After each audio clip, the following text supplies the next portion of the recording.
आज का टॉपिक है सर्ड रेडिकल्स यानी कर्ण। आप परिमेय संख्या और अपरिमेय संख्याओं के बारे में तो जानते होंगे। अगर नहीं जानते होंगे तो मैं आपको लिंक दे दूंगा, आप वो वीडियो जाके देख सकते हैं। आइए समझते हैं करणी होती क्या है। तो आइए एक परिमेय संख्या लेते हैं, वो है हमारी 2। हमें पता है कि 2 एक परिमेय संख्या है। तो आप बताइए कि क्या कोई ऐसी परिमेय संख्या होगी जिसको वर्ग किया जाए तो 2 आ जाए, या उसका घन किया जाए यानी उसका क्यूब किया जाए तो 2 आ जाए। क्या ऐसी कोई परिमेय संख्या है? या मैं कहूँ कि दूसरी संख्या कोई 3 है, तो क्या कोई एक ऐसी परिमेय संख्या है जिसको वर्ग किया जाए तो 3 आ जाए, या किसी परिमेय संख्या को घन किया जाए तो 3 आ जाए? क्या ऐसी है? तो आप अगर सर्च करेंगे तो आपको कोई ऐसी संख्याएं नहीं मिलेगी जिनको वर्ग करने पर 2 आ जाए या 3 आ जाए, ठीक है। मगर हाँ, ऐसी अपरिमेय संख्या है जिसको वर्ग करने पर 2 आएगा, और या जिसको घन करने पर 2 आ जाएगा। इसी प्रकार और ऐसी अपरिमेय संख्या है जिसको घन करने पर 3 आएगा, ठीक है। वो है क्या? वो अपरिमेय संख्या होती है √2, और अगर 3 के लिए कहूँ तो √3। क्लियर है? अब हमें पता है कि इन दोनों संख्याओं का अगर वर्ग करेंगे तो पहली कंडीशन में 2 आ जाएगा और दूसरी कंडीशन में 3 आ जाएगा। फिर अगर मैं कोई ऐसी संख्या निकालूं जिसको घन करने पर 2 आए तो वो होगी √2 पावर 3 √3 पावर 3, ठीक है। तो इन दोनों संख्याओं का घन करने पर हमें क्रमशः 2 और 3 मिलेंगे। और ये जो संख्याएं √2 √3 √2 पावर 3 √3 पावर 3, ये जो संख्याएं हैं ये सब अपरिमेय संख्याएं हैं। तो यहाँ तो स्पष्ट है कि कोई भी ऐसी परिमेय संख्या नहीं है जिसको वर्ग करने पर 2 आ जाए या 3 आ जाए, मगर ऐसी अपरिमेय संख्या है जिसको वर्ग करने पर 2 आ रहा है या कि जिसको घन करने पर 2 आ रहा है। तो इन अपरिमेय संख्याओं को जिनको वर्ग करने पर एक परिमेय संख्या प्राप्त हो रही है और ये संख्याएं पूर्ण वर्ग संख्याएं नहीं है, इनको ही करणी कहते हैं। और स्क्वायर और घन का मतलब हम जानते हैं कि उस नंबर को उतनी बार लिख के गुणा करना होता है। तो अगर कोई अपरिमेय संख्या √a उसकी पावर n, ये एक अपरिमेय संख्या है, इसको हम n बार लिख के मल्टीप्लाई करें तो हमारा एक परिमेय संख्या यानी a आ जाएगा। ऐसा कैसे हो गया? आइए मैं आपको दिखाता हूँ। हमें पता है कि √2 का अगर मैं स्क्वायर करता हूँ तो 2 आता है, ये हमें पता है। वो कैसे आता है? ये करणी है। करणी यहाँ पावर 2 है, आपको लिखा नहीं दिख रहा है, तो मैं इसको लिख सकता हूँ 2 की पावर।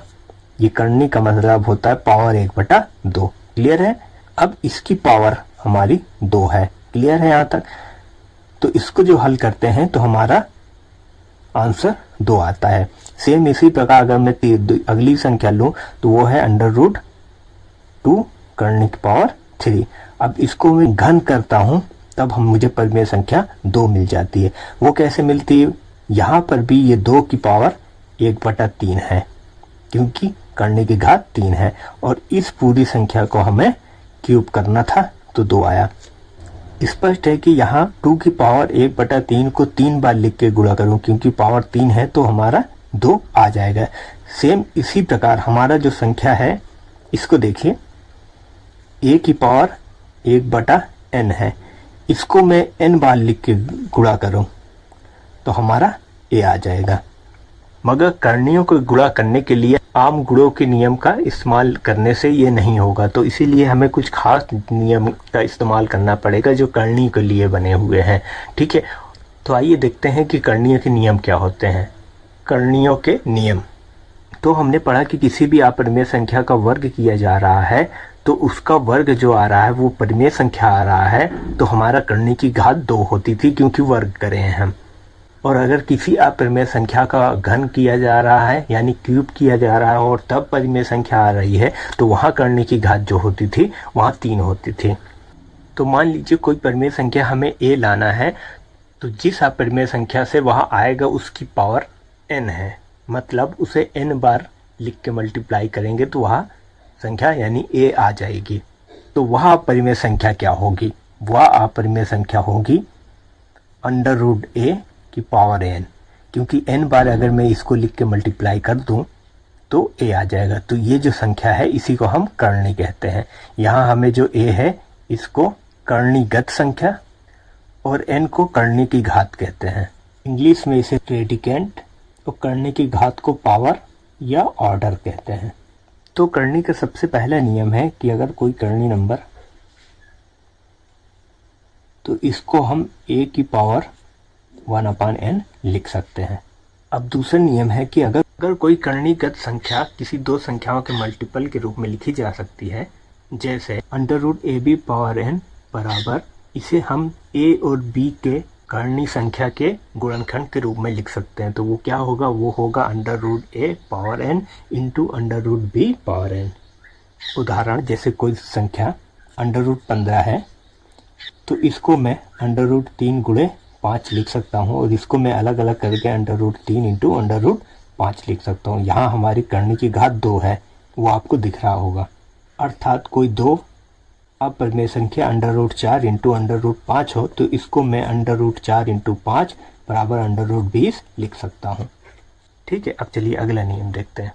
अब तीसरे नियम में यदि करनी के अंदर का नंबर किसी दो संख्याओं के भाग के रूप में लिखा जा सकता हो या लिखा हो, और वहाँ करनी की पावर n हम ले लेते हैं, यहाँ हमारा करनी के अंदर a और b का भाग है और उनकी करनी है, तो इसको मैं करनी a पावर n और करनी b पावर n के भाग के रूप में लिख सकता हूँ। उदाहरण, अगर कोई संख्या √5/3 है तो इसको मैं सिंपली √5/√3 लिख सकता हूँ। और इसके वाइस वर्सा यानी उल्टा, अगर कोई संख्या √7/√4 है तो इसको मैं एक अंडर रूट के अंदर 7/4 लिख सकता हूँ। यहाँ भी हम देख रहे हैं कि जो करनी की घात है वो 2 है। अब चौथा नियम, अब तक जो नियम आपने पढ़ा उनमें करनी के अंतर्गत की जो संख्या होती थी वो परिमेय संख्या होती थी, या दो परिमेय संख्याओं का गुणनफल या भाग होता था, ये आपने देखा। अब हमें क्या करना है, अब करनी के अंतर्गत की जो संख्या होगी वो भी अपरिमेय संख्या होगी और वो भी एक करनी संख्या होगी। जैसे समझ लेते हैं, एक करनी है, करनी उसकी पावर m है, इसके अंदर जो संख्या है वो भी करनी संख्या है और वो है करनी a और उसकी पावर n। तो इसको अगर हम सॉल्व करें तो आता क्या है कि करनी के अंतर्गत संख्या हमारी वही आएगी और हमारी जो दोनों पावर है वो मल्टीप्लाई हो जाएगी तो हो जाएगा पावर n इंटू n।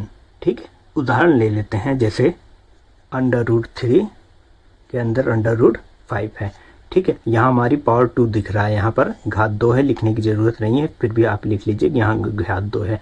तो इसको हम सिंप्लीफाई करेंगे तो आसानी से लिख सकते हैं √5, करनी के अंदर अगर 5 आएगा और पावर जो हमारी है दोनों वो गुणा हो जाएंगी, तो 3 दूनी 6, तो √5 और करनी की घात 6।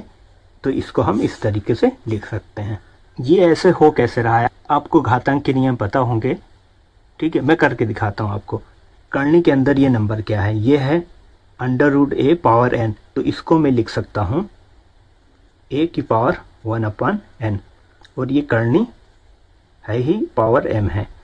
अब इस नंबर को इस करनी से अगर मैं लिखना चाहूँ तो लिख सकता हूँ a की पावर 1/n और इसकी पूरे की पावर 1/m लिख सकता हूँ। ठीक है, और आपको पता है, और घातांक के नियम में आपको पता है कि अगर किसी भी संख्या की पावर m हो और उसकी पावर n हो तो हमारी घातों का गुणा हो जाता है, तो यहाँ पर हमारी घातें गुणे हो जाएंगी, तो a की पावर 1/n इंटू 1/m हो जाएगा। क्लियर है, घाते गुणा कर लीजिए तो ये आ जाएगा a की पावर 1/nm। ठीक है, और क्योंकि 1/n है तो पावर कितनी है, 1/nm है, करनी की पावर है, तो अगर इसको करनी के रूप में लिखूँ तो √a, करनी के अंतर्गत a चला जाएगा और पावर हमारी आ जाएगी nm। अब अगला नियम कहता है कि अगर कोई करनी संख्या √a की पावर m और करनी की पावर n है, तो इस संख्या की पावर n में हम किसी सर्टेन नंबर p से मल्टीप्लाई कर दें तो इसी p से हमें जो करनी के अंतर्गत संख्या लिखी है उसकी पावर में भी मल्टीप्लाई करना पड़ेगा, नहीं तो हमारे मान में अंतर आ जाएगा। मतलब इसको सिंप्लीफाई करेंगे तो हमारा मान आएगा √a की पावर m और करनी की पावर n। संख्या की घात में जो p है और जो करनी की घात में p है वो एक दूसरे से आपस में कट जाएंगे। जैसे कोई करनी संख्या √7 की पावर 10 और करनी की पावर 15 हो तो इसको मैं आसानी से लिख सकता हूँ 7 की पावर 2 इंटू 5, और यहाँ लिख सकता हूँ 3 इंटू 5, 15 को मैं ये लिख सकता हूँ। तो 5 से 5 कट जाएगा और इसको सिंप्लीफाई करके मैं √7 की पावर 2 और करने की पावर 3 लिख सकता हूँ।